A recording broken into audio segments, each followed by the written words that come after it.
लड़की उर्दू मीडियम से आती है और वालिद हम्बल बैकग्राउंड ऑटो ड्राइविंग करते हैं और पूरे दुनिया को ये फैमिली मैसेज देती है कि कामयाबी किसी की जागीर नहीं है, शोहरत किसी की जागीर नहीं है, बुलंदी किसी की जागीर नहीं है। जो मेहनत करता है अल्लाह उसको बुलंदी पर ले जाता है। और ये लड़की ने मैसेज दिया है पूरे दुनिया को। यूपीएससी एग्जाम हिंदुस्तान का नहीं, दुनिया का one of the toughest exam माना जाता है। बहुत टफ एग्जाम होता है और उस एग्जाम को फेस करके आप अपने वालिदैन का नाम और अपने कौम का नाम आपने बखूब रोशन किया है माशाअल्लाह। क्या चैलेंजेस से आप गुजर रहे हैं ये माना नहीं रखता है। आप में विजन है या नहीं है, आप में उमंगे हैं या नहीं है, आप में इरादे हैं या नहीं है। और यही एक रीजन माशाअल्लाह इस गुड़िया को पूरे हिंदुस्तान ने सराहा है। अभी मुझे मुनव्वर सर कह रहे थे कि आप जब आईएएस बन गए हो ये आपकी अचीवमेंट है, ये आपकी सक्सेस नहीं है। आपकी सक्सेस कब होगी जब आप और अपने जैसे किसी को जो है वो तालीम हासिल करने के लिए हौसला दोगे, आपकी वजह से कोई और इंसान आगे बढ़ेगा, उसकी तरक्की होगी, वो आपकी सक्सेस होगी। तो मुझे लगता है अचीवमेंट्स को बहुत ज़्यादा सेलिब्रेट नहीं करना चाहिए क्योंकि वो आपकी ज़ाती होती है ना। बेमकसद जीना कोई जीना नहीं होता। तो आपकी लाइफ का एक पर्पस होना चाहिए और अल्हम्दुलिल्लाह हम इतने खुशनसीब है कि हमें ढूंढने की जरूरत नहीं है उस पर्पस को। हमारे पास ऑलरेडी वो पर्पस है। क्या है वो पर्पस? खिदमत खल्क, हुकूकुल इबाद। खिदमत खल्क करने के लिए आपको क्या क्या चीज़ें करनी है, जिसे हम सर्विस टू ह्यूमैनिटी कहते हैं। आपको इंसाफ करना होगा, जस्टिस करना होगा, आपको कंपैशनेट रहना होगा, यानी रहमदिल रहना होगा, दूसरों का दर्द समझना होगा। ना सिर्फ समझना होगा, उसको दूर करने की कोशिश भी करनी होगी। आपको गरीबों की मदद करनी है, आपको मिस्कीनों की मदद करनी है, आपको मसावात या इक्वालिटी को कायम करना है। और फिर आपको इन सब चीज़ों में ये नहीं देखना है कि आप जिसकी मदद कर रहे हो या जिसको सर्व कर रहे हो वो किस रिलीजन का है, वो किस मजहब का है, वो किस कास्ट का है, वो किस रीजन से आता है। आपको ये सारी चीज़ें नहीं देखनी है। आपको हर वक्त ये एहसास होना चाहिए कि आप क्यों पढ़ाई कर रहे हो, आप कोई चीज़ सीख क्यों रहे हो। आप कोई चीज़ इसलिए नहीं सीख रहे हो क्योंकि आपको सामने वाले किसी इंसान के पास जाके अपनी बड़ाई करनी है कि मैं तो डॉक्टर हूँ, मैं तो इंजीनियर हूँ, मैं तो आईएएस ऑफिसर बन गई हूँ, देखो मैंने बड़ी मेहनत की, मैं बहुत अजीम शख्सियत हूँ। इसलिए नहीं करनी है आपको पढ़ाई। आपको पढ़ाई इसलिए करनी है ताकि आप अपने आसपास के लोगों की मदद कर सको, सोसाइटी में जितने लोग हैं सबकी मदद कर सको। हमारा जो इतना प्यारा मुल्क है ये, उसकी खिदमत कर सको, उसको आगे बढ़ाने में उसकी तरक्की का जो है वो आप जरिया बन सको। ख्वाब हमारा कभी छोटा तो होना ही नहीं चाहिए। छोटा ख्वाब तो गुनाह है, क्यों छोटा ख्वाब देखना है। अभी फादिल सर ने बहुत अच्छी बात कही है कि छोटी उम्मीदें नहीं रखनी है, छोटी दुआएं नहीं करनी है। जुल्म है ये, क्योंकि हम किसकी ज़ात से छोटी उम्मीदें कर रहे हैं, किससे छोटी दुआएं मांग रहे हैं? उससे जो हर नामुमकिन शय को मुमकिन करने वाला है। फेलियर्स जो है वो एक आजमाइश है, एक टेस्ट है जो आपको कुछ सिखाने के लिए आपके पास आते हैं। अगर आप उनसे हार जाओगे ना तो आपको ये समझ लेना है कि आपकी ज़ात बहुत छोटी है, बहुत छोटी है। सुनने में आपको बहुत ख़राब लगेगा कि कोई आपकी ज़ात को कैसे बोल सकता है कि बहुत छोटी, पर है, क्योंकि आपकी ज़ात से बड़ा आपने उस फेलियर को बना लिया। उस हार को आपने अपनी ज़ात से, अपने हौसले से ज़्यादा बड़ा बना लिया। जो परफेक्शन का वो जो वर्ड है ना, परफेक्शन, मुझे लगता है बहुत बड़ा मिथ है। इंसान जो है वो जिंदगी भर मौत तक भी कभी परफेक्ट नहीं हो पाता। तो परफेक्शन की तरफ मत भागो, उसको हासिल करने की कोशिश ही मत करो। हटा दो उस वर्ड को, आप अपनी डिक्शनरी से हटा दो। आप ग्रोथ के पीछे भागो। ग्रोथ बहुत ग्रेजुअल प्रोसेस है। दोस्तों अस्सलामु अलैकुम वरहमतुल्लाहि वबरकातुहू और नमस्ते। तो सबसे पहली चीज़ तो मेरे बारे में आप लोग ऑलरेडी बहुत कुछ जानते हो। अभी सर ने भी आपको बहुत सारी चीज़ें मेरे बारे में बता दी है। तो मेरी जो जर्नी है उसके बारे में मैं आपको बहुत ज़्यादा कुछ नहीं बताऊंगी। उस जर्नी से या उस सफ़र से जो मैंने चीज़ें सीखी है वो मैं आप लोगों को बताऊंगी। क्योंकि ऐसे है ना, अभी मुझे मुनव्वर सर कह रहे थे कि आप जब आईएएस बन गए हो ये आपकी अचीवमेंट है, ये आपकी सक्सेस नहीं है। आपकी सक्सेस कब होगी जब आप और अपने जैसे किसी को जो है वो तालीम हासिल करने के लिए हौसला दोगे, आपकी वजह से कोई और इंसान आगे बढ़ेगा, उसकी तरक्की होगी, वो आपकी सक्सेस होगी। तो मुझे लगता है अचीवमेंट्स को बहुत ज़्यादा सेलिब्रेट नहीं करना चाहिए क्योंकि वो आपकी ज़ाती होती है ना। आपकी कोई ज़ाती कामयाबी जो आपकी अचीवमेंट है उसको बहुत ज़्यादा सेलिब्रेट नहीं करना चाहिए। आपको हम्बल रहना है। वो कामयाबी आपको जो है वो अल्लाह ने दी है, वो आपकी कामयाबी अकेले की नहीं है। अब उस कामयाबी के साथ कुछ रिस्पॉन्सिबिलिटीज आती है, कुछ फ़राइज़ आते हैं आप पे। कोई भी कामयाबी आपको यूं ही नहीं दे दी जाती। कोई भी आजमाइश या कोई भी टेस्ट आपकी ज़िंदगी में यूं ही नहीं आता। वो आपके लिए कुछ रिस्पॉन्सिबिलिटीज़ लेके आता है, कुछ फ़राइज़ लेके आता है। तो इस वक्त मुझे भी एहसास है मेरी कुछ जिम्मेदारियों का, कुछ फ़राइज़ का। उनमें से एक छोटा सा फ़र्ज़ ये है कि मैं अपने लफ्ज़ों से या अपनी कहानी से किसी एक इंसान को तो हौसला दे सकूँ। कोई एक इंसान तो हौसला पाए, उम्मीद पाए, आगे बढ़ने की उम्मीद रखे और मेहनत करे। मैं आपसे वो चीज़ें शेयर करूँगी जो मैंने इस जर्नी से सीखी है, इस सफ़र से मैंने सीखी है। वो चीज़ें जो मुझे कामयाबी तक पहुँचाने में मददगार रही है। बहुत सिंपल सी चीज़ें हैं। अब जैसे पढ़ाई है, सबसे पहले तो आपको ये समझना है कि आपको पढ़ाई करनी क्यों है। हम कहते हैं कि आपकी ज़िंदगी जो है उसका हमेशा एक मकसद या एक पर्पज़ होना चाहिए। उसके बगैर आपकी ज़िंदगी का कोई मतलब नहीं होता। ऐसे जीना कोई जीना नहीं होता, बेमकसद जीना कोई जीना नहीं होता। तो आपकी लाइफ का एक पर्पज़ होना चाहिए। और अल्हम्दुलिल्लाह अल्हम्दुलिल्लाह हम इतने खुशनसीब है कि हमें ढूंढने की ज़रूरत नहीं है उस पर्पज़ को। हमारे पास ऑलरेडी वो पर्पज़ है। क्या है वो पर्पज़? खिदमत खल्क, हुकूकुल इबाद। खिदमत खल्क करने के लिए आपको क्या क्या चीज़ें करनी है, जिसे हम सर्विस टू ह्यूमैनिटी कहते हैं। हर रिलीजन यही सिखाता है। मैं कुछ गलत नहीं बोल रही हूँ ना? हर रिलीजन यही सिखाता है कि आपको इंसानों की खिदमत करनी है, मदद करनी है। Service to humanity, service to God, right? तो कैसे करोगे आप ये सब चीज़ें? आपको इंसाफ करना होगा, जस्टिस करना होगा, आपको कंपैशनेट रहना होगा, यानी रहमदिल रहना होगा, दूसरों का दर्द समझना होगा।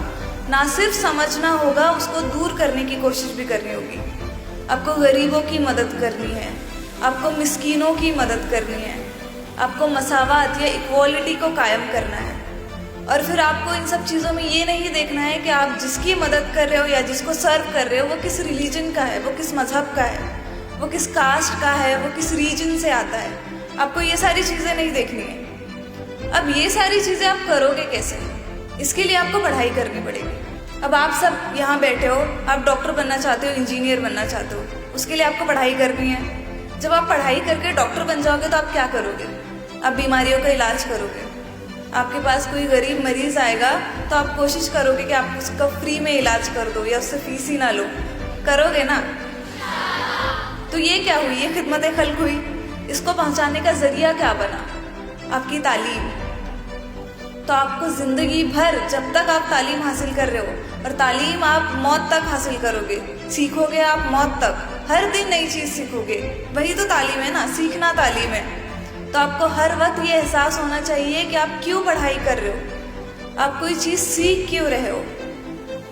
आप कोई चीज़ इसलिए नहीं सीख रहे हो क्योंकि आपको सामने वाले किसी इंसान के पास जाके अपनी बड़ाई करनी है कि मैं तो डॉक्टर हूँ, मैं तो इंजीनियर हूँ, मैं तो IAS ऑफिसर बन गई हूँ, देखो मैंने बड़ी मेहनत की, मैं बहुत अजीम शख्सियत हूँ। इसलिए नहीं करनी आपको पढ़ाई।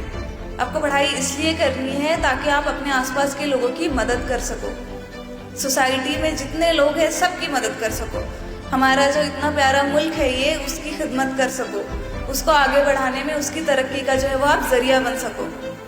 तो ये आपको लाइफ का पर्पस हमेशा याद रखना है, खिदमत खल्क। और ये भी चीज़ याद रखनी है कि उसको पूरा करने का जरिया आपकी तालीम है। बहुत छोटी चीज़ नहीं है आपकी तालीम। अब आपको मुझे यहाँ पर देख के बहुत फैसिनेटिंग सा फील हो रहा होगा, पता नहीं क्या फील हो रहा होगा, पर अभी जब मैं वहाँ से यहाँ तक आई तो मैं कुछ तो जज्बात आपके महसूस कर सकी।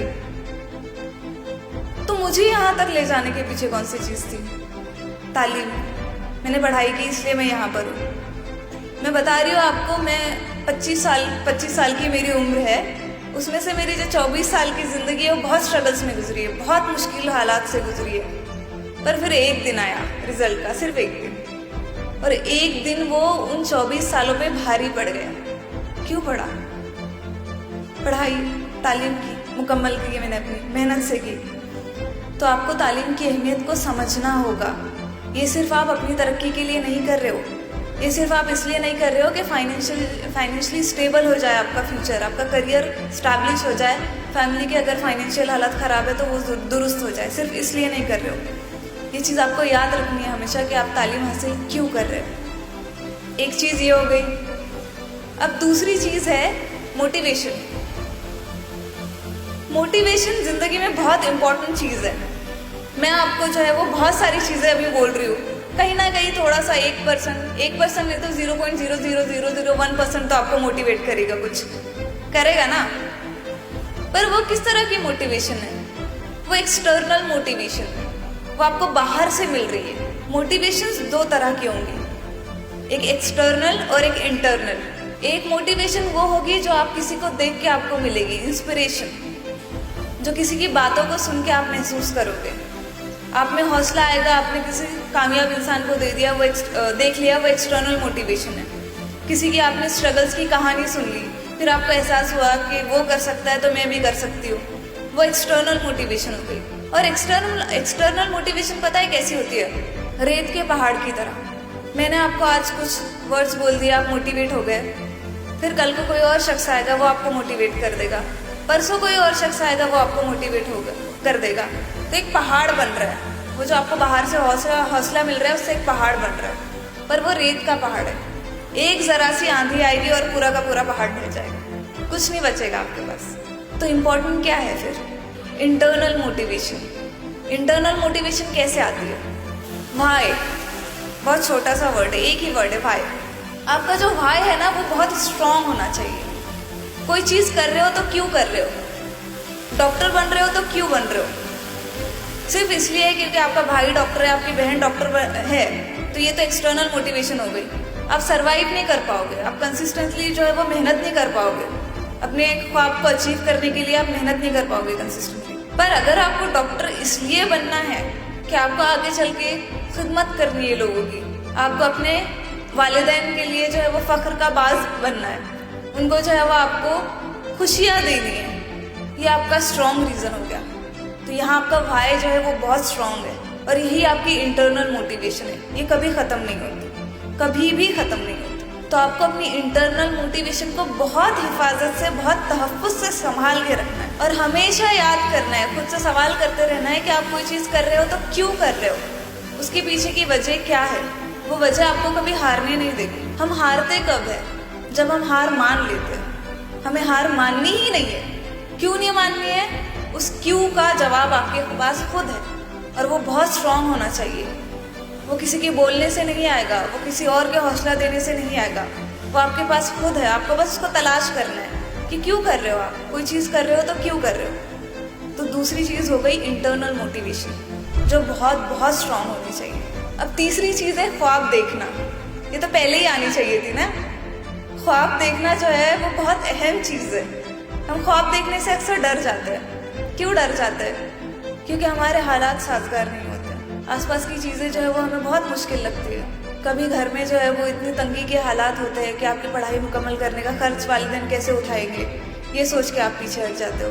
कभी आपको सोसाइटी इतना परेशान कर देती है कि आप लड़की हो, आपको पढ़ने के लिए बाहर नहीं जाना चाहिए, आपको जो है वो पढ़ाई करनी ही नहीं चाहिए, आप कल को जाके आपको रोटियां ही पकानी है, चूल्हा चौका ही जो है वो आपका मुस्तकबिल है।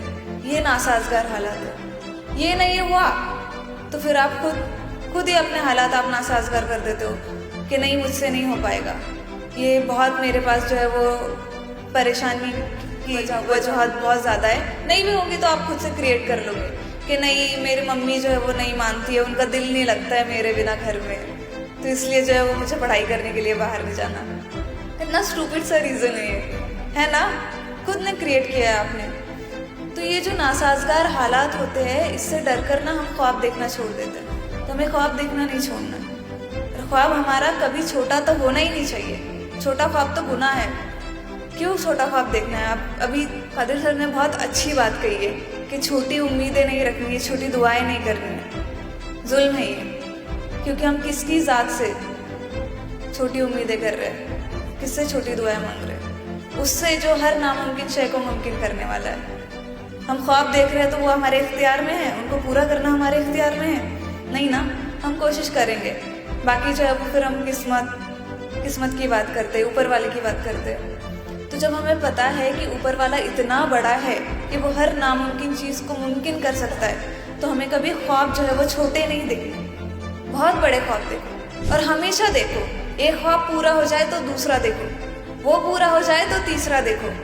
ख्वाहिशें होती है ना, हमारी ख्वाहिशें होती है छोटी छोटी चीज़ों की कभी होती है ख्वाहिश कि चलो दोस्त की शादी है, उसकी शादी में जाएंगे, अच्छी अच्छी पिक्चर्स क्लिक करेंगे, मेकअप करके जाएंगे बढ़िया सा, छोटी सी ख्वाहिश है। कभी ख्वाहिश होती है कि आज तो फ्री टाइम मिल गया, चलो फ़ोन में गेम खेल लेते हैं, या यूट्यूब पे जो है वो कोई सीरियल देख लेंगे, मूवी देख लेंगे। ख्वाहिश है छोटी सी। ख्वाहिशें कभी ख़त्म होती है आपकी? कभी नहीं, मरते दम तक ख़त्म नहीं होती। तो आप ख्वाब देखना कैसे छोड़ सकते हो फिर? ख्वाहिश तो कितनी मामूली सी चीज़ है ना, उसका बहुत सारी ख्वाहिशें तो आपकी ऐसी है जिनका कोई हासिल ही नहीं है, वो कोई आपकी लाइफ में मीनिंगफुल चेंज नहीं लेके आ रही, पर वो आपके लिए इतनी ज़्यादा इम्पोर्टेंट है। ख्वाब नहीं है, आपका ख्वाब नहीं है। क्यों? ये तो बहुत स्टूपिड चीज़ हो गई ना, बेवकूफ़ी मानूंगी मैं अगर आपके लिए आपके ख्वाब जो है वो इम्पोर्टेंट नहीं है, उनके लिए आप बहुत मेहनत नहीं कर रहे हो। तो आपको ख्वाब देखने हैं, उनके लिए बहुत मेहनत करनी है। गालिब का एक शेर है कि हज़ारों ख्वाहिशें ऐसी कि हर ख्वाहिश पे दम निकले, हज़ारों ख्वाहिशें ऐसी कि हर ख्वाहिश पे दम निकले, बहुत निकले मेरे अरमान लेकिन फिर भी कम निकले। तो ये जो है ना, इनमें ख्वाहिशों को आप ख्वाबों से रिप्लेस कर दो। आपके ख्वाब कभी ख़त्म नहीं होने चाहिए। आज आपका ख्वाब है कि आपको जो है वो डॉक्टर बनना है, उसके बाद और एक ख्वाब देखो कि ठीक है अब मैं डॉक्टर बन गई, अब मुझे IAS ऑफिसर बनना है डॉक्टर बनने के बाद भी। उसके बाद एक और ख्वाब देखो कि अब मैं IAS ऑफिसर बन गई, अब मुझे जो है वो अपनी ड्यूटी इस तरह से करनी है कि मैं किसी के काम आ सकूँ, मेरी वजह से किसी के चेहरे पे मुस्कुराहट आए, मेरी वजह से किसी की ज़िंदगी में कोई पॉजिटिव चेंज आए। तो देखते रहो, ख्वाब देखते रहो। और वो फिर APJ अब्दुल कलाम कहते हैं ना कि ख्वाब वो नहीं है जो आप सोते वक्त देखते हो, ख्वाब वो है जो आपको सोने ना दे। तो मत सोने दो अपने आप को, अपने ख्वाबों को भी मत सोने दो। तीसरी चीज़ हो गई आपके ख्वाब देखना। अब चौथी चीज़ बहुत इम्पोर्टेंट है, वो है ईमानदारी। मैं भी आपसे बोल सकती हूँ कि आप मेहनत करो, पर मैं आपसे सिर्फ ये नहीं कहूँगी कि आप मेहनत करो, मैं आपसे ये कहूँगी कि आप ईमानदारी के साथ मेहनत करो। ईमानदारी के साथ मेहनत करना क्या होता है? स्कूल में आके, कॉलेज में आके टीचर जो पढ़ा रहे हैं वो चुपचाप बैठ के सुन लेना, पढ़ लेना, पर आपका दिमाग कहीं और गायब है। आपके दिमाग में कोई तो किसी तो फिल्म का गाना चल रहा है। तो क्या ये ईमानदारी के साथ मेहनत करना हुआ? आप आपके टीचर को बेवकूफ़ बना दोगे। आपके टीचर को लगेगा कि बच्चा इतना खामोशी से जो है वो ब्लैक बोर्ड या वाइट बोर्ड की तरफ देख रहा है, बहुत गौर से सुन रहा है, तो ये मेहनत कर रहा है, ये कंसंट्रेट करने की कोशिश कर रहा है, फोकस करने की कोशिश कर रहा है। पर आपको अपने अंदर मालूम है कि आपने नहीं किया, आप कंसंट्रेट नहीं कर रहे हो, आप फोकस नहीं कर रहे हो, तो आपने ईमानदारी के साथ मेहनत नहीं की। मेहनत करो तो ईमानदारी के साथ करो, ताकि कल को जाके खुद से नजरें मिला पाओ। कल को जाके आपको ये महसूस ना हो कि आप फेल इसलिए हुए क्योंकि आपने मेहनत नहीं की थी। कल को जाके अगर आप फेल भी हो जाओ तो आपको इस चीज़ की सेटिस्फैक्शन होनी चाहिए कि आपने अपना 100% दिया, आपने अपने हिस्से की पूरी मेहनत की। ये सेटिस्फैक्शन उस वक्त तक नहीं आएगी जब तक आप ईमानदारी के साथ मेहनत नहीं करो। तो आपको ईमानदारी के साथ मेहनत करनी है, और उसके बगैर आपको कामयाबी मिलेगी भी नहीं। ईमानदारी के साथ मेहनत नहीं करोगे ना तो कामयाबी नहीं मिलेगी। अब कामयाबी का कॉन्सेप्ट भी बहुत अलग है मेरे लिए। आप लोगों को लगता होगा कि एग्ज़ाम क्लियर कर देना, टॉप कर देना, ये कामयाबी है। ये कामयाबी बहुत पॉजिटिवली मैंने उस फेलियर को लिया नहीं। मैं बहुत रोई थी, मुझे डिसअपॉइंटमेंट हुई थी, मुझे शिकायतें हुई थी, मैं बहुत रोई थी। नॉर्मल इंसान का जैसे रिएक्शन होता है वैसे ही मेरा भी रिएक्शन था। पर फिर वो भी चीज़ है ना कि ईमान क्या है, अकीदा क्या है, यकीन क्या है, फेथ क्या है, कि जो चीज़, अगर कोई चीज़ आपके हक में नहीं हो रही है, कोई चीज़ आपके मुताबिक नहीं हो रही है, उस वक्त भी जो है वो आपका यकीन नहीं टूटना चाहिए, उस वक्त भी आपका हौसला नहीं टूटना चाहिए, उस वक्त भी आप में नाउम्मीदी नहीं आनी चाहिए। ये इम्पोर्टेंट है ना, और ये आपकी कामयाबी है। वो फेलियर कोई मैटर नहीं करता। फिर अगर आप ये एटीट्यूड अपना लो ना तो वो फेलियर कुछ भी मैटर नहीं करता। ये मीन्स होते हैं। मीन्स क्या होता है? कोई चीज़ का जरिया। अब हमने जो है, मैंने स्टार्टिंग में आपको बताया कि आपकी लाइफ का एक पर्पस है। अब उस पर्पस को पूरा करने के लिए आपको जो है वो जराए, कुछ तो जरिए अपनाने होंगे, कुछ तो सामान आपको जमा करना होगा ना अपने पास। हो सकता है आप डॉक्टर बन के वहाँ तक पहुँच जाओ, हो सकता है IAS ऑफिसर बन के वहाँ पे पहुँच जाओ। तो आपको वो चीज़ याद रखनी है। अगर आपको वो चीज़ याद रह गई ना तो आपको यकीन हो जाएगा कि ठीक है मैं डॉक्टर नहीं बन पाई, ठीक है मैं एक एग्ज़ाम में फेल हो गई, पर यहाँ से जो है वो मेरा पर्पस ख़त्म थोड़ी हो गया। मेरे पास और ज़राए हैं, मेरे पास और भी ज़रिए हैं, और भी मीन्स हैं जिसके थ्रू जो है वो मैं अपना पर्पस पूरा कर सकती हूँ। बहुत बारी ऐसे होता था ना, अभी मेरा ये 4th अटेम्प्ट था तो 3 बार मैं ऑलरेडी फेल हो चुकी थी। तो बहुत बार ऐसे होता था ना कि जब मैं फेल होती थी तो मुझे बहुत बुरा लगता था, डिसअपॉइंटमेंट होती थी, पर मैं हार नहीं मानती थी कभी, मैं रुक नहीं जाती थी कभी, क्योंकि मुझे पता था कि मेरी लाइफ का पर्पस क्या है।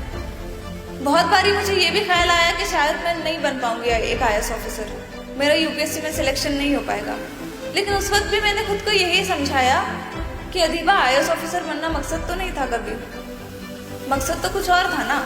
मकसद तो ये था कि तुम्हें कुछ ऐसा करना है कि तुम लोगों की मदद कर पाओ, तुम्हारी वजह से किसी की ज़िंदगी बदले। तो वो तुम सिर्फ IAS ऑफिसर बन के थोड़ी कर सकती हो, तुम एक टीचर बनोगी तब भी तुम वो कर पाओगी, तुम मुस्तकबिल संवार पाओगी बच्चों का, तुम डॉक्टर बनोगी तब भी कर पाओगी, कोई भी प्रोफेशन में चली जाओ, अगर तुम्हारी इनकम आ रही है तो तुम वो भी किसी की मदद के लिए यूज़ कर सकती हो। तो IAS ऑफिसर बनना तो मकसद नहीं था कभी। तो ये चीज़ ना मुझे उन फेलियर्स को झेलने के लिए बहुत मदद करती थी, और इससे क्या हुआ कि मेरे फेलियर्स कभी मेरे लिए फेलियर्स रहे ही नहीं। मेरे फेलियर्स मेरे लिए अपॉर्चुनिटी बन गए, मौका बन गए, खुद की जो है वो ग्रोथ के लिए, खुद में कुछ तो इम्प्रूव करने के लिए। मैं जब फर्स्ट टाइम फेल हुई तो मेरा प्रीलिम्स भी क्लियर नहीं हुआ। मुझे नहीं पता आप लोगों को यूपीएससी के बारे में इतना पता है या नहीं। यूपीएससी में 3 स्टेजेस होती है, प्रीलिम्स, मेंस, इंटरव्यू। जब मैं फर्स्ट टाइम फेल हुई तो मेरा प्रीलिम्स भी नहीं हुआ।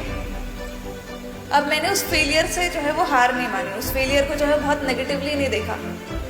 वहाँ मैंने क्या किया, उसको अपॉर्चुनिटी की तरह देखा। थोड़ा बहुत रोई, नॉर्मल है, इंसान हो आप, आपके इमोशंस होते हैं, आपको इजाज़त है रोने की, आपको इजाज़त है डिसअपॉइंटेड फील करने की, वरना आप इंसान थोड़ी रहोगे, रोबोट बन जाओगे ना। पर आपको उसको हावी नहीं होने देना है, वहाँ से निकलना है। फिर मैंने क्या किया, एनालाइज की कि मुझसे गलतियाँ क्या हुई थी वहाँ पर। मेरे पास फेलियर तो एक अपॉर्चुनिटी बन के आया था ना कि मुझे अब खुद को इम्प्रूव करना है, जो गलतियाँ हुई है उनसे सीखना है। मैंने उनसे सीखी। सेकेंड अटेम्प्ट में मैंने प्रीलिम्स क्रैक कर लिया। फिर मेंस नहीं हो पाया। अब नहीं हो पाया तो अगेन फिर से आपको वही करना है कि अपने के फेलियर से आपको सीखना है, उसको एनालाइज करना है कि गलती कहाँ हो गई। फिर से किया। फिर थर्ड अटेम्प्ट में मेंस हो गया, इंटरव्यू रह गया, फिर से उसको एनालाइज किया। फोर्थ अटेम्प्ट में फिर मैं यहाँ पे खड़ी हूँ आपके सामने अभी। तो उन सारे फेलियर्स को जो है वो आप एक मौके की तरह देखो। फेलियर्स जो है वो एक आजमाइश है, एक टेस्ट है, जो आपको कुछ सिखाने के लिए आपके पास आते हैं। अगर आप उनसे हार जाओगे ना तो आपको ये समझ लेना है कि आपकी ज़ात बहुत छोटी है, बहुत छोटी है। सुनने में आपको बहुत ख़राब लगेगा कि कोई आपकी ज़ात को कैसे बोल सकता है कि बहुत छोटी, पर है, क्योंकि आपकी ज़ात से बड़ा आपने उस फेलियर को बना दिया।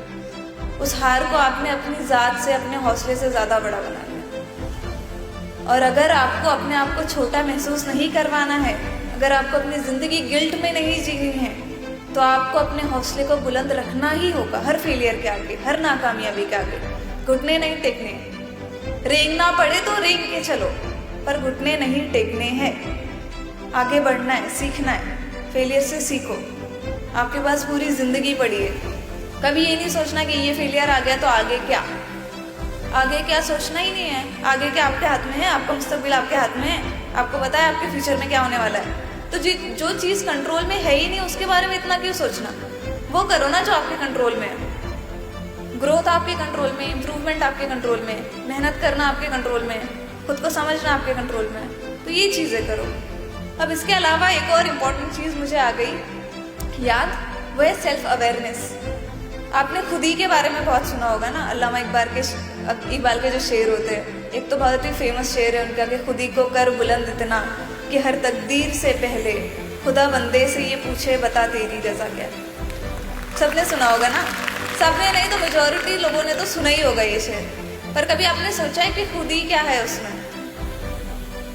खुद ही में ना 2 चीज़ें, खुददारी, खुद शनासी।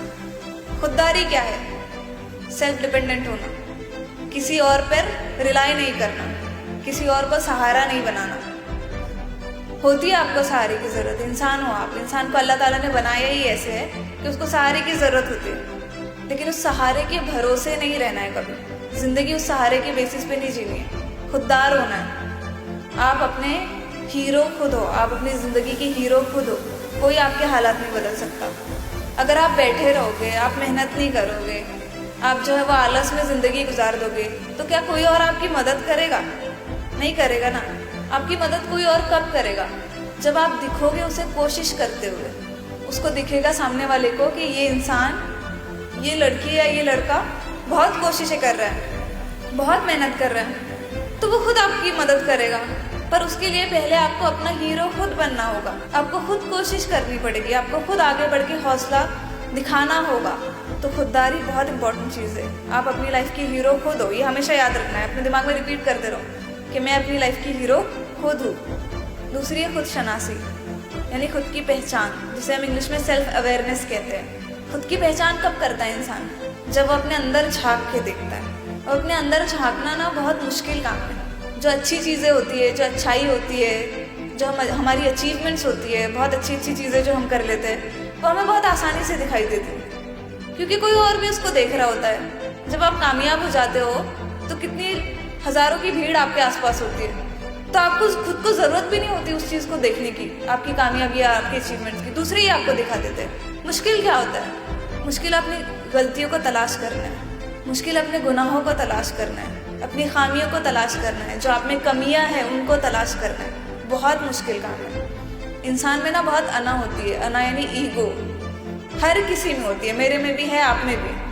हम जो है वो आसानी से अपनी गलतियां देख ही नहीं पाते, पर हमको कोशिश करनी है कि हम उन गलतियों को देखें, हम उन खामियों को, उन कमियों को देखें, उन गुनाहों को देखें जो हमसे हो रहे हैं।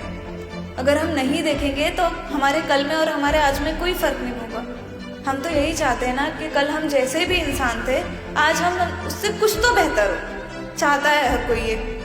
वो होगा ही नहीं अगर आप अपनी खामियों को या अपनी कमियों को नहीं देखोगे। आपको देखना पड़ेगा, अंदर झांक के देखना पड़ेगा। सेल्फ इंट्रोस्पेक्शन जिसे कहते हैं, अपने अंदर झांकना, अपनी खामियों को, अपनी कमियों को देखना, वो आपको करना पड़ेगा। और सिर्फ वहीं रुकना नहीं है, फिर उनको, उन चीज़ों को तब्दील करने की, उनको बदलने की कोशिश करनी है, इम्प्रूव करने की कोशिश करनी है खुद को। अपनी गलतियों को जो है वो कोशिश करनी है कि दोबारा आप ना दोहराओ। एक एग्ज़ाम चला गया, उसमें आपने बहुत मेहनत नहीं की, एक यूनिट टेस्ट आपका हो गया, उसमें आप थोड़े से आलसी हो गए। आपको उस चीज़ को दोबारा रिपीट नहीं करना है। अब जब सेकेंड यूनिट टेस्ट आएगा तो आपको पता होना चाहिए कि आपने पिछले यूनिट टेस्ट में कौन सी गलती की थी, और फिर आपको उस गलती को दोहराना नहीं है। आपको खुद में जो है वो इम्प्रूवमेंट लानी है। जो परफेक्शन का वो जो वर्ड है ना, परफेक्शन, मुझे लगता है बहुत बड़ा मिथ है। इंसान जो है वो जिंदगी भर, मौत तक भी कभी परफेक्ट नहीं हो पाता। तो परफेक्शन की तरफ मत भागो, उसको हासिल करने की कोशिश ही मत करो। हटा दो उस वर्ड को, आप अपनी डिक्शनरी से हटा दो। आप ग्रोथ के पीछे भागो। ग्रोथ बहुत ग्रेजुअल प्रोसेस है, और वो जिंदगी भर चलता रहेगा। छोटी छोटी इम्प्रूवमेंट, खुद में छोटी छोटी इम्प्रूवमेंट। छोटा सा एग्जाम्पल अगर मैं आपको दूं, तो स्टार्टिंग में मेरे साथ ऐसे होता था ना कि मैं जब ग्रेजुएशन तक मैंने पढ़ाई की, तो मैं स्कूल या कॉलेज में जाती थी तो बहुत अच्छे से ईमानदारी के साथ पूरी चीज़ें पढ़ती थी। जो टीचर जो समझा रहे होते थे उसको गौर से सुनती थी, सारी चीज़ें बहुत अच्छे से ग्रास्प करने की कोशिश करती थी। मेरा कंसंट्रेशन में कोई वहाँ पे कमी नहीं थी। पर मेरी एक आदत बहुत ख़राब थी कि मेरे से ना कंसिस्टेंसी के साथ मेहनत नहीं होती थी। वो एग्ज़ाम के 1-2 दिन पहले पढ़ लेना और वो पढ़ के चले जाना, फिर एग्ज़ाम दे देना, वो वाली आदत हमेशा से मुझ में थी। और फिर उस पर मुझे कुछ वो भी नहीं लगता था, कुछ बुरा भी महसूस नहीं होता था, क्योंकि फिर एग्ज़ाम दे रहे हो तो फिर भी टॉप कर रहे हो क्लास में, तो फिर किस चीज़ की आपको जो है वो कमी महसूस होगी। फिर यूपीएससी की जर्नी में आई, और ये एक ऐसी जर्नी है ना, कॉम्पिटिटिव एग्ज़ाम्स जो होते हैं, आप नीट दोगे अभी, तो ये कॉम्पिटिटिव एग्ज़ाम्स ऐसे होते हैं ना, इसमें कंसिस्टेंसी को कोई अल्टरनेटिव है ही नहीं। आपको कंसिस्टेंसी के साथ मेहनत करनी है। रोज़ आपको वही बोरिंग चीज़ करनी है, कितना भी बुरा लगे, कितना भी आपका मन खराब हो करने हैं, पर आपको करनी पड़ती है। तो अब मेरे साथ क्या होता था, स्टार्टिंग में ना मैं परफेक्शन के पीछे भागने लगी थी कि ठीक है अभी तक नहीं हो पाई मुझसे कंसिस्टेंटली पढ़ाई, पर अब मैं करूँगी। कोशिश करती थी, सीधा फर्स्ट डे से ही मैंने ये कोशिश करनी शुरू कर दी थी कि आज मैं जो है वो 6 घंटे पढ़ाई करूँगी। क्या हुआ, नहीं हो पाया मुझसे। मेरे दिमाग पे इतना बोझ आ गया कि मैं किताबें देख के कभी कभार रोने लगती थी कि कैसे होगा मुझसे, इतनी मोटी किताब है, 1000 पेजेस की किताब है, ये कैसे हो पाएगी मुझसे, इतना बड़ा पहाड़ कैसे ही मेरे से होगा पार। फिर मैं रोने लगती थी किताबें देख के। तो वो गलती थी, क्यों गलती थी? क्योंकि मैं परफेक्शन के पीछे भाग रही थी। मैं भूल गई थी कि मैं इंसान हूँ, मेरी ना लिमिटेशंस है। जो चीज़ जो है वो मैं पिछले 10-12 सालों से करती आ रही हूँ, वो आदत एक दिन में तो नहीं बदल जाएगी। ये रियलाइजेशन मुझ में बहुत लेट आया, और जब आया उस वक्त मुझे रियलाइज़ हुआ कि नहीं, मुझे परफेक्शन के पीछे नहीं भागना है, मुझे ग्रोथ के पीछे भागना है। मुझे धीरे धीरे कोशिश करनी है, ग्रेजुअली कोशिश करनी है। फिर मैंने ये की कि आज मैं 2 घंटे पढ़ूंगी, कल मैं कोशिश करूंगी कि वो 2 घंटे 3 घंटों में तब्दील हो जाए। परसों मैं फिर से कोशिश करूंगी कि कम से कम 3 घंटे तो मेरे से पढ़ाई हो ही हो। इम्प्रूवमेंट हो गया तो बहुत अच्छी चीज़, पर इससे मुझे पीछे नहीं जाना। ऐसे नहीं होनी चाहिए कि वो पॉजिटिव डायरेक्शन में जो आपकी इम्प्रूवमेंट हो रही है उससे आप वापस से पीछे आ जाओ। ग्रोथ जो है वो कभी भी नेगेटिव डायरेक्शन में नहीं होती, पीछे नहीं जाते आप ग्रोथ में, वो हमेशा आपका ग्राफ ऐसे ही जाएगा। तो फिर ग्रेजुअली मैंने कोशिश की और धीरे धीरे धीरे धीरे वो मेरी आदत बन गई।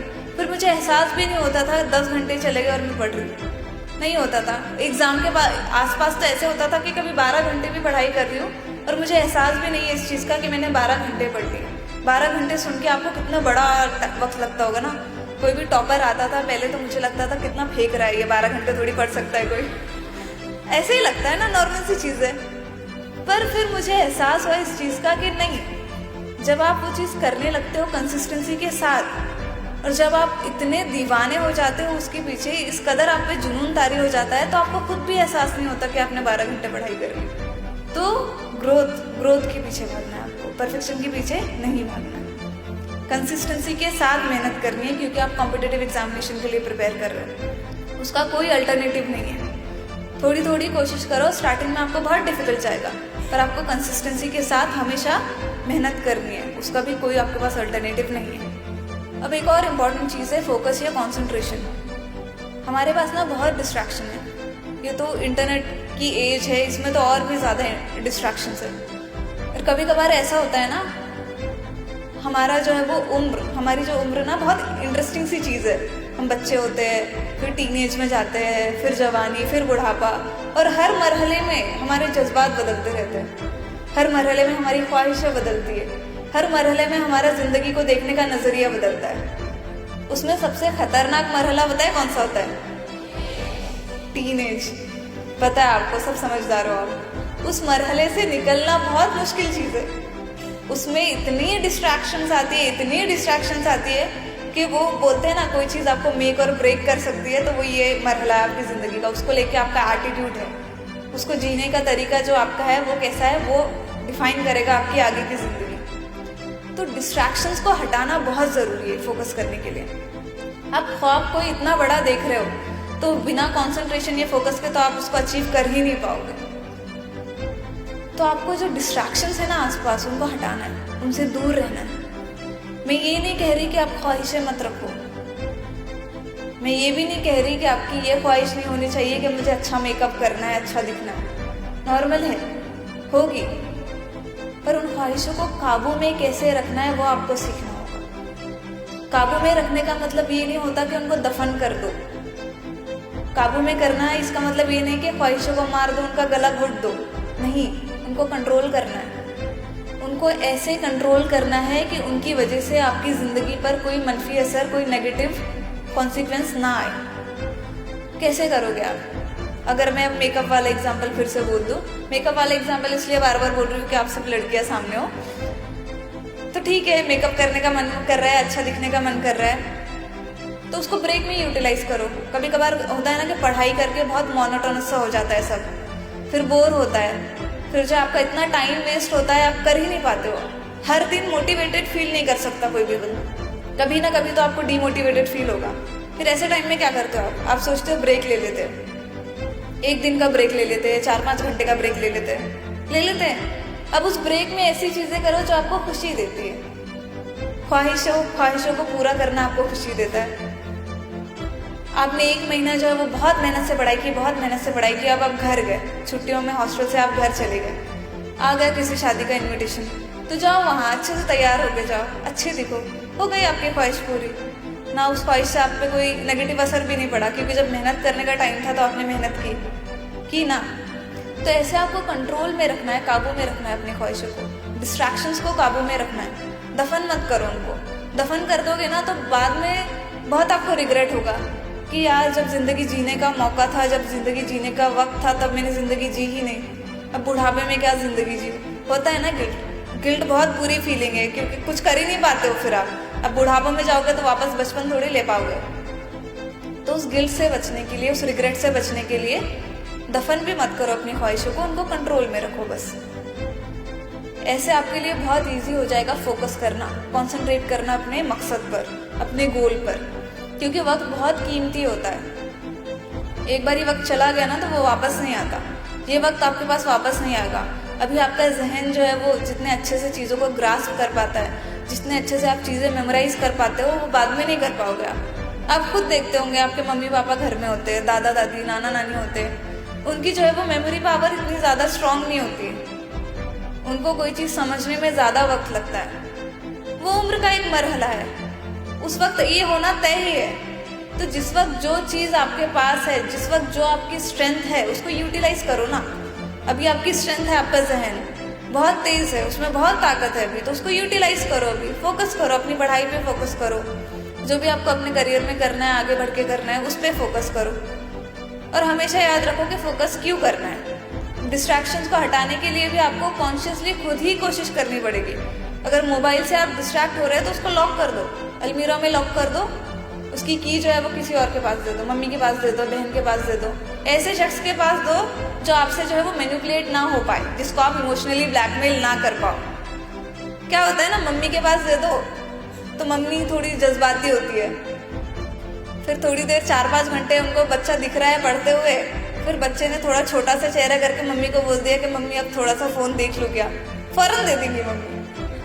तो नहीं देना, मम्मी के पास चाबी नहीं देना है, चाबी पापा के पास दो। पापा सख्त होते हैं ना, नहीं होते? फिर पापा के पास भी मत दो, उसके पास दो जो सख्त है, जो आपको फोन देगा ही नहीं, भाई होता है, तो दे दो उसको। अब वो दुश्मनी है तो दुश्मनी से भी फायदा उठाओ, उसी के पास दे दो चाबी। नहीं देगा वो आपको, आप उसके पास रोते हुए गिड़गिड़ाते हुए भी जाओगे ना तो नहीं देगा वो चाबी आपको। तो ऐसे कॉन्शियस एफर्ट्स डालो डिस्ट्रैक्शंस को दूर करने के लिए, फोकस और कंसंट्रेशन को स्टैब्लिश करने के लिए आपको कॉन्शियसली ऐसे एफर्ट्स डालने ही पड़ेंगे, कोई और रास्ता नहीं है। अब लास्ट में ना एक बहुत इंपॉर्टेंट चीज़ है, वो है मेंटल हेल्थ। मुझे बहुत बहुत बुरा लगता है जब मैं सुनती हूँ ना कि इस बच्चे ने सुसाइड कर ली, उस बच्चे ने सुसाइड कर ली। रिसेंटली मैंने एक न्यूज़ देखी कि एक यूपीएससी एस्पायरेंट था, उसने सुसाइड कर ली, फेलियर से डर गया, हार मान ली, घुटने टेक दिए फेलियर्स के आगे और ज़िंदगी ख़त्म कर दी। मुझे बहुत बहुत अफसोस होता है। मैं सोचती हूँ ज़िंदगी इतनी छोटी चीज़ है क्या, इतनी मामूली चीज़ है, मतलब उसकी कोई कीमत ही नहीं है कि आप एक पल में उसको ख़त्म कर देते हो। क्यों? छोटे से फेलियर, छोटे से फेलियर के लिए इतनी मामूली चीज़ है क्या ज़िंदगी? आप इतने कमज़ोर हो क्या कि अपने फेलियर्स के आगे घुटने टेक देते हो? इतने कमज़ोर हो? खुद को कमज़ोर कहलवाना पसंद है क्या आपको? अच्छा लगता है कि कोई आपको बोले कि तुम कमज़ोर हो, तुमसे ये नहीं हो पाता, तुमसे वो नहीं हो पाता, तुम रोने धोने लग जाते हो? अच्छा लगता है ये सब सुन के? तो क्यों बनना इतना कमज़ोर? देखो, जब मुश्किलें ज़िंदगी में आती है ना तो हौसला सबका लड़खड़ाता है,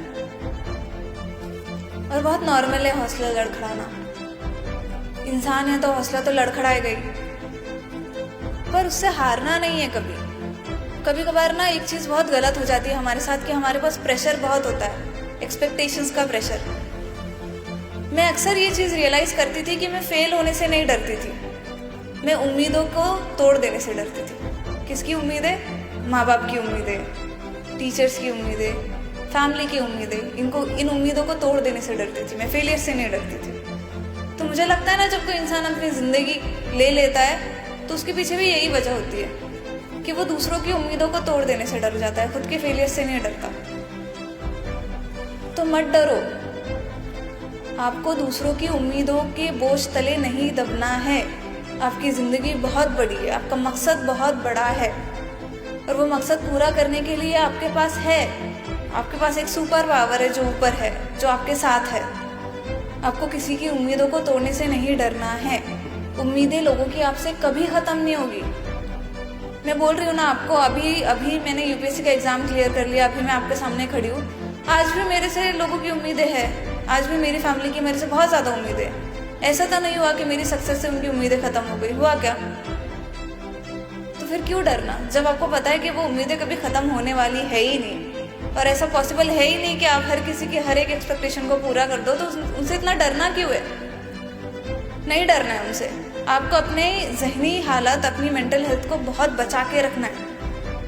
किसी भी चीज़ को जो है वो खुद पे इतना हावी नहीं होने देना है कि आप पर वो जहनी दबाव डाले, आपकी परफॉर्मेंस को इम्पैक्ट करे, आप में नाउम्मीदी के जज्बे को जगाए।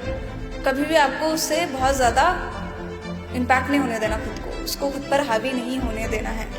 आप बहुत कीमती हो, आपकी ज़िंदगी बहुत बहुत बहुत कीमती है।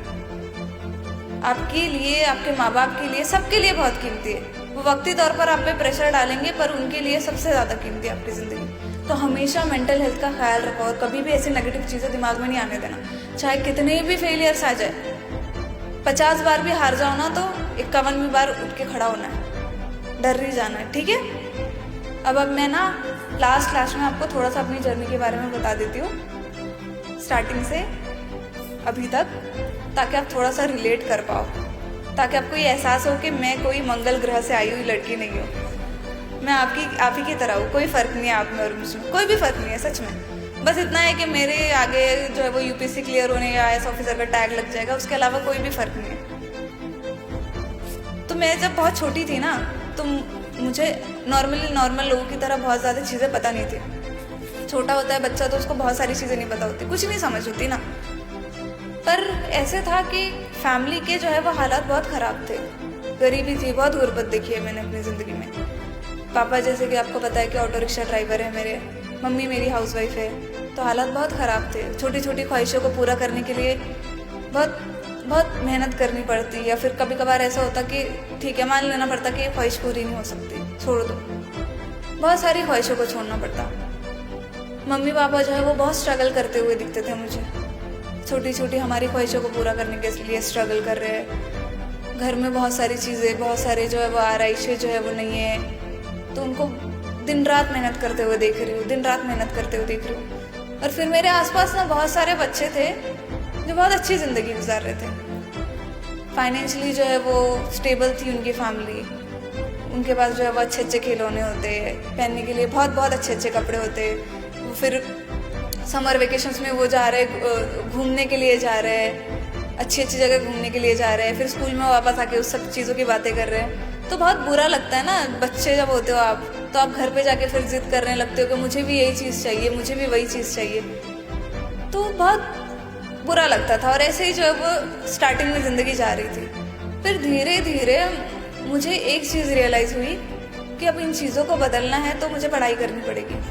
वही जो नॉर्मली होता है कि करियर में कुछ तो बनना पड़ेगा, टीचर बन जाओ, डॉक्टर बन जाओ, कुछ तो एक जॉब ले लो ताकि फाइनेंशियली चीज़ें थोड़ी सी स्टेबल हो जाए। और आप जब बहुत आपको पता है कि आपके हालात जो है वो गरीबी के हैं, तो फिर आपको पता होता है एक ही चाह रहा है, पढ़ाई करनी है।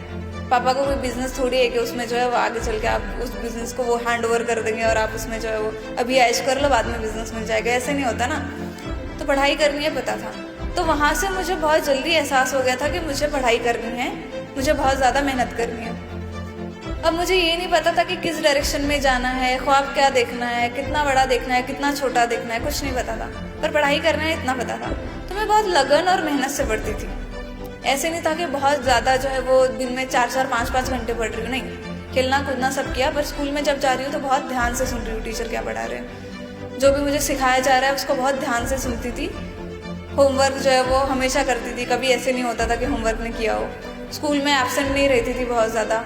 मैं स्कूल, ऐसे होता ना बच्चा स्कूल जाने के लिए रोता है कि मुझे नहीं जाना, मुझे नहीं जाना। अगर मेरी किसी दिन एब्सेंटी हो गई तो मैं रोती थी मम्मी के पास कि आपकी वजह से आज मैं स्कूल नहीं गई, नानी अम्मी के घर लेके चले गए, ये कर लिया वो कर लिया। बहुत परेशान करती थी क्योंकि मुझे पता था स्कूल जाना पड़ेगा, पढ़ना पड़ेगा, वरना कुछ नहीं होने वाला। डर था ना, खौफ था कि आगे भी ज़िंदगी ऐसे ही नहीं जीनी है। तो मैंने बहुत मेहनत की, ईमानदारी के साथ पढ़ाई की, अच्छे से जो है वो क्लास में एग्ज़ाम दिए, मेहनत की, सब की। 10th हुआ। अब 10th के बाद जो है वो सोच लिया कि करियर में अब सोचना पड़ेगा। नॉर्मली ऐसे होता है कि आप 10th के बाद सोचते हो कि करियर किस डायरेक्शन में आपको जाना है, किस प्रोफेशन में आपको जाना है। तो अब ऐसा था कि मैं बहुत छोटे शहर से आती हूँ, यवतमाल छोटा सा शहर है महाराष्ट्र में। वहाँ पे बहुत ज़्यादा एक्सपोजर नहीं है चीज़ों का। मुझे बहुत सारे प्रोफेशंस के बारे में पता ही नहीं था। 2-3 प्रोफेशंस थे जिनके बारे में मुझे पता था, डॉक्टर बनो, टीचर बनो, ज़्यादा से ज़्यादा इंजीनियर बनो। पर अब इंजीनियर बनने के साथ भी मसला ये था कि लड़की थी, जहन में फिट था कि नहीं लड़की इंजीनियर नहीं बन सकती, सोसाइटी ने फिट कर लिया था। तो वो तो ऑप्शन चला गया, 2 ऑप्शन बचे, टीचर बन जाओ या डॉक्टर बन जाओ। तो सोच लिया अक्कड़ बक्कड़ करके कि डॉक्टर बन जाती हो। अब डॉक्टर बनना है तो फिर नीट के लिए प्रिपेयर करना है, साइंस से आपको पढ़ाई करनी है। 12th जो है वो साइंस से कंप्लीट कर लिया। उस वक्त तक ऐसा था कि पीएमटी होता था ना, प्री मेडिकल टेस्ट, वो था, नीट था भी नहीं। जब मेरी 12th हुई तो उसके बाद जो है वो फर्स्ट टाइम जो है वो नीट इंट्रोड्यूस हुआ था। उस वक्त भी मुझे चीज़ें नहीं पता थी कि कैसे पढ़ना है पीएमटी के लिए या नीट के लिए। प्रॉपर गाइडेंस नहीं थी, रिसोर्सेस नहीं थे। मुझे ये भी नहीं पता था कि एनसीईआरटीज़ को जो है वो आपको घोल के पी लेना है, उसका कोई अल्टरनेटिव नहीं है, ये भी नहीं पता था मुझे। मेरे पास जो स्टेट बोर्ड्स की बुक्स थी वो मैं पढ़ रही हूँ, इसके बारे रेफरेंस बुक्स मैंने पढ़ ली कि पढ़नी पड़ती है। एनसीईआरटी नहीं पढ़ी, कितनी बेसिक चीज़ थी, इतनी बड़ी गलती तो नहीं करनी चाहिए ना। तो नहीं थी मेरे पास, प्रॉपर गाइडेंस नहीं थी, रिसोर्सेज नहीं थे। फिर जैसे तैसे पढ़ाई करके नीट का एग्ज़ाम दे दिया। फिर जैसे कि मैंने आपको बताया कि स्कोर था मेरा 234, बहुत ख़राब स्कोर था। फिर वही रोना धोना कि अब आगे क्या होगा। पहला सवाल यही होता है ना, आगे क्या होगा। शिकायतें बहुत थी कि इतनी मेहनत करी पर हासिल तो कुछ भी नहीं हुआ। ऐसे तो नहीं था कि मेरी मेहनत में कहीं कमी रह गई थी, ऐसे तो नहीं था कि मैंने जो है बहुत टाइम वेस्ट कर लिया। टाइम पास करती थी, बहुत मेहनत से पढ़ती थी, फिर क्यों नहीं हुआ। अभी मुझे पता है कि क्यों नहीं हुआ, क्योंकि मेरे नसीब में जो है वो IAS ऑफिसर बनना लिखा था। उस वक्त नहीं पता था। फिर उस वक्त क्या हुआ, वो मेरी लाइफ का बहुत बड़ा एक टर्निंग पॉइंट है। मेरे मामा यहाँ पे बैठे हैं, उनका इंट्रोडक्शन भी यहाँ पे हो गया कि उनकी एक NGO है सेवा नाम की, जो यवतमाल में स्टैब्लिश्ड है, यवतमाल से उन्होंने कायम की थी। तो उस वक्त उनका उस वक्त से अब तक चल रहा है, डोर टू डोर कैंपेन होता था कि वो बच्चों के पास जाते थे और उन्हें समझाते थे कि पढ़ाई ऐसे करो, आपको कोई मुश्किल है तो हम आपकी ऐसे मदद करेंगे। तो उसी डोर टू डोर कैंपेन के तहत मामा ने बहुत लंबी मेरे से एक दिन बात की और मुझे बताई चीज़ें जो मेरे पास लिमिटेड नॉलेज थी ना प्रोफेशंस को लेके, कि यही बन सकते हो, वही बन सकते हो। वो सारी चीज़ें बताई कि नहीं, इसके अलावा और भी प्रोफेशन, UPSC जैसी भी कोई चीज़ होती है। उससे पहले तक मुझे UPSC क्या होता है नहीं पता था, मैंने सुना भी नहीं था कि UPSC होता क्या है। तो उन्होंने मुझसे बोला था, एक सेंटेंस था उनका जो मैं बहुत बार रिपीट कर चुकी हूँ, एक बार फिर से बोलती हूँ, कि उन्होंने मुझसे कहा था कि बेटा तू डॉक्टर बन जाएगी तो 100-200 लोगों की OPD कर लेगी, पर अगर तू IAS ऑफिसर बन गई तो तू पूरे डिस्ट्रिक्ट की OPD कर पाएगी। तो वो जो इम्पैक्ट होता है ना, आपके किसी कदम का, आपके किसी कोशिश का जो इम्पैक्ट होता है, वो IAS ऑफिसर बनने की कोशिश का या IAS ऑफिसर बन जाने का इम्पैक्ट कितना बड़ा होता है, उस वक्त मुझे रियलाइज़ हुआ था कि सोसाइटी पर उसका कितना बड़ा इम्पैक्ट होता है। आप कितनी जो है वो खिदमत अंजाम दे सकते हो एक IAS ऑफिसर बन के। अब ऐसा भी था कि ये फिर से मेरे लिए एक्सटर्नल मोटिवेशन थी। सिर्फ मैंने इसलिए इस जर्नी को स्टार्ट नहीं कर दिया कि मामू ने कह दिया था, मैंने सोची उसके बारे में, बहुत सोची। अब मुझे इतना तो रियलाइजेशन था कि डॉक्टर बनना जो है वो मेरा बहुत मजबूत ख्वाब नहीं था। मेरे पास जो है वो लिमिटेड ऑप्शंस थे। चॉइस होती है ना, आप कोई भी चीज़ चूज़ करते हो। चॉइस का मतलब क्या होता है कि आपके पास सारे पॉसिबल ऑप्शंस रख दिए गए, उसमें से आपने एक उठा लिया, वो आपकी चॉइस है। आपके पास सारे पॉसिबल ऑप्शंस रखे ही नहीं गए, 3-4 ही ऑप्शंस रख दिए गए, उसमें से आपने एक उठा लिया, तो वो तो आपकी मजबूरी हुई ना। फिर तो डॉक्टर बनना मेरी जो है वो चॉइस नहीं थी। उस वक्त मुझे रियलाइज़ हुआ कि ठीक है, मेरे पास ऑप्शंस ही सारे नहीं रखे गए थे। फिर मैंने उसके बारे में बहुत सोची और फाइनली डिसाइड किया कि अब मुझे UPSC करनी है या IAS ऑफिसर बनना है। पर फिर वही है, हालात नासाजगार है। यवतमाल छोटा सा शहर है, वहाँ पे रह के तो मुमकिन ही नहीं है कि मैं UPSC करूँ या IAS ऑफिसर बन जाऊँ। कोई गाइडेंस नहीं है, कोई कोचिंग नहीं है, कुछ भी नहीं है वहाँ। अब उसके लिए मुझे बाहर निकलना है। बाहर निकलने में बहुत सारी परेशानियाँ थी। सबसे पहली तो यही थी कि बाहर जाके पढ़ने का खर्च बहुत होता है। हॉस्टल में रहना है, खाने का खर्च होगा, रहने का खर्च होगा, कैसे उठाएंगे इतना सारा खर्च। मम्मी पापा ने हौसला दिया कि बेटा कर, जो भी हमारे पास लिमिटेड रिसोर्सेज है वो कर लेंगे। पर फिर इसके बाद भी आप सोचते हो ना कि कैसे होगा, आप इतने जो है वो फाइनेंशियली वेल ऑफ थोड़ी हो, आपके पास जो है वो इतने रिसोर्सेज नहीं है। तो उस वक्त भी फिर सेवा एनजीओ से मुझे हौसला मिला था, अश्योरेंस मिली थी कि नहीं बेटा तुम करो, हम लास्ट मोमेंट तक हर फेलियर में, हर कामयाबी में आपको जो है वो सपोर्ट करेंगे, फाइनेंशियली हर तरह से हम आपको सपोर्ट करेंगे। तो वो जो अश्योरेंस थी, वो जो हौसला था, वो बहुत बड़ी चीज़ थी मेरे लिए। मुझे पता था कि अब एक मेरी परेशानी तो ख़त्म हो गई है, मुझे ये नहीं सोचना है कि कैसे खर्च पूरा करूँगी मैं अपना। वो अश्योरेंस बहुत बड़ी चीज़ होती है ना, वहाँ से मुझे वो अश्योरेंस मिल गई। अब एक मेरी परेशानी हल हो गई। दूसरी परेशानी और थी कि मैं लड़की हूँ। परेशानी तो बिल्कुल नहीं थी, मेरे लिए तो नहीं थी, पर पता नहीं लोगों के लिए बहुत बड़ी परेशानी थी ये कि मैं लड़की हूँ, इसको बाहर नहीं भेजना है। इतना पढ़ा रहे हो ठीक है, बहुत बड़ी चीज़ है, पढ़ा लिया, पर अब इसको बाहर इतने दूर भेज रहे हो, घर से दूर भेज रहे हो, सेफ्टी का मसला है, अकेली लड़की को बाहर भेज रहे हो। तो हर कोई आके यही कहने लगा कि नहीं भेजना है, बिल्कुल नहीं भेजना है इसको, इसका आपकी शादी की इसकी तैयारियाँ करो, इसको खाना पकाना सिखाओ, इसको घर गृहस्थी की चीज़ें सिखाओ, ताकि जब कल को ये ससुराल में जाए तो उसको ताने ना सुनने पड़े। तो वो सोसाइटी का प्रेशर बहुत आने लगा। फिर उस वक्त ऐसे होता है ना कि आपका खुद का हौसला जो है वो बहुत कमज़ोर पड़ जाता है। आपका खुद का हौसला जो है वो लड़ नहीं पाता इतने सारे लोगों से, हज़ार लोगों से। उस वक्त आपको सपोर्ट की ज़रूरत होती है, फैमिली के, माँ बाप के सपोर्ट की ज़रूरत होती है। तो उस वक्त मेरे माँ बाप ने मुझे बहुत सपोर्ट किया। मुझे कभी ये एहसास नहीं होने दिया कि ये जो सोसाइटी वाले चीज़ें बोल रहे हैं, ये जो चीज़ें हैं, ये मुझ तक उन्होंने आने भी नहीं दी गई। कई दफ़ा बहुत कम चीज़ें मुझे पता होती थी, कुछ कानों से सुन ली तो, बाकी वो खुद सुनते थे, खुद हैंडल कर लेते थे, मुझ तक आने नहीं देते थे। कभी कभार ऐसा होता है ना कि बाहर वाले जो है वो आपको 1000 गालियाँ भी दे दे तो आपको बुरा नहीं लगता, पर कोई आपकी फैमिली से अगर आपको एक छोटी सी खरी खोटी सुना ले तो बहुत दिल को चुभ जाता है, बहुत बुरा लगता है ना। वैसे ही अगर बाहर वाले आपको बहुत बहुत आसमान पे चढ़ा दे तो वो हौसला जो है वो आपके लिए बहुत बड़ी चीज़ नहीं होती, लेकिन अगर आपके माँ बाप आप में जो है वो भरोसा दिखाए तो वो आपके लिए बहुत बड़ी चीज़ बन जाती है। तो वो जो फैमिली है ना, वो बहुत इंपॉर्टेंट चीज़ है। मेरी फैमिली ने मुझे सपोर्ट किया। अब मेरे पास जो है वो अश्योरेंस है, मेरे पास जो है फाइनेंशियल सिक्योरिटी है। मुझे इस चीज़ का डर नहीं है कि मैं खर्च कैसे उठाऊंगी अपनी पढ़ाई का। मुझे इस चीज़ का डर नहीं है कि लोग मुझसे क्या कहेंगे, लोग मुझे पढ़ने देंगे या नहीं। ये हौसला लेके मैं चली गई, यवतमाल से बाहर निकल गई। यवतमाल से बाहर निकल के मैं पुणे गई। वहाँ से मैंने अपनी ग्रेजुएशन कंप्लीट की और साथ साथ में यूपीएससी की पढ़ाई भी की।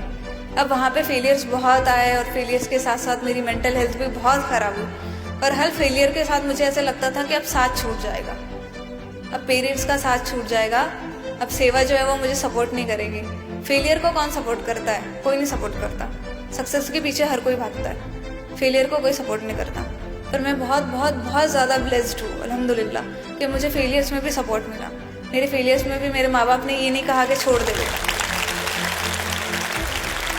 मेरे फेलियर्स में भी मेरे मामू या सेवा की तरफ से ऐसे कभी कोई रद्द अमल नहीं आया कि नहीं अब हम आपको जो है वो फाइनेंशियली सपोर्ट नहीं कर सकते। 3 फेलियर्स बहुत बड़ी चीज़ होती है।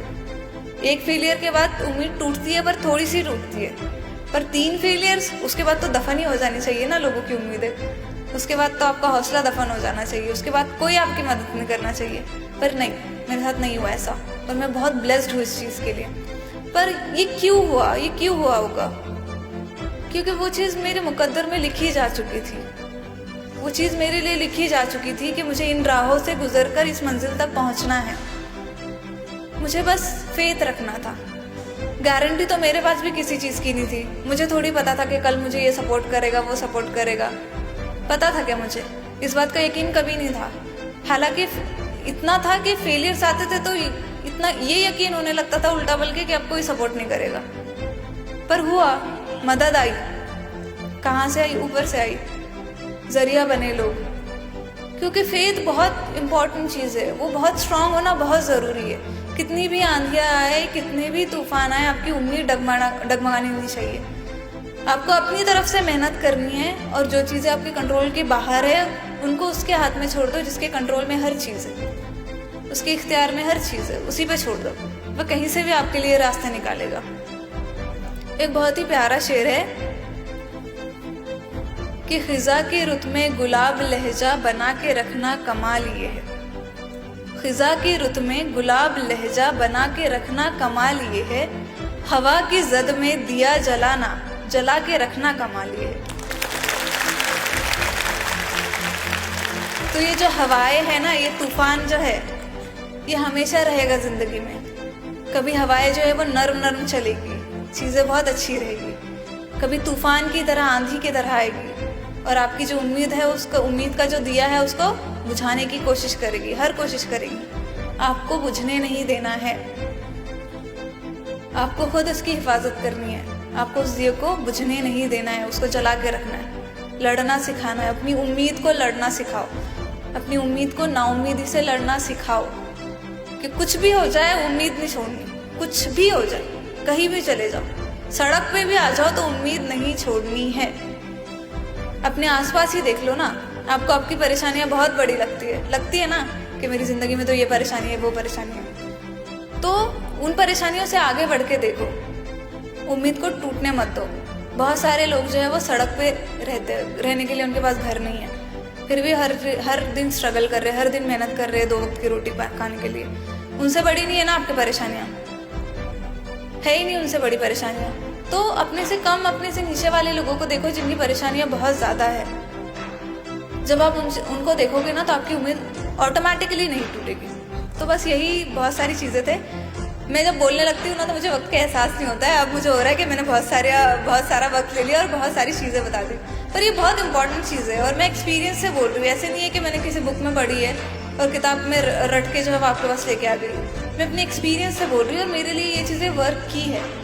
तो बस इसमें से अगर एक भी चीज़ आप लेके जाओ ना अपने साथ, तो मुझे लगेगा कि मेरे यहाँ आने का मकसद पूरा होगा। मेरा यहाँ आने का मकसद ये नहीं था कि आप मुझे जो है वो गोद में उठाओ, मेरे ऊपर फूल बरसाओ, मेरे से हैंडशेक करो, ये नहीं था मेरा मकसद। मैं तो इतनी इंट्रोवर्ट हूँ ना, मुझे घर में बैठना और बस बैठे रहना, किताबें पढ़ना, वो चीज़ें ज़्यादा खुशी देती है इन सब चीज़ों से ज़्यादा। तो ये नहीं था मेरे यहाँ आने का मकसद। मेरे यहाँ आने का मकसद बस यही था कि मैं कुछ तो आपको सिखा जाऊँ, थोड़ा तो हौसला दे जाऊँ। तो इनमें से अगर आप एक भी चीज़ यहाँ से लेके जाओगे ना तो मुझे लगेगा मेरे यहाँ आने का मकसद पूरा होगा।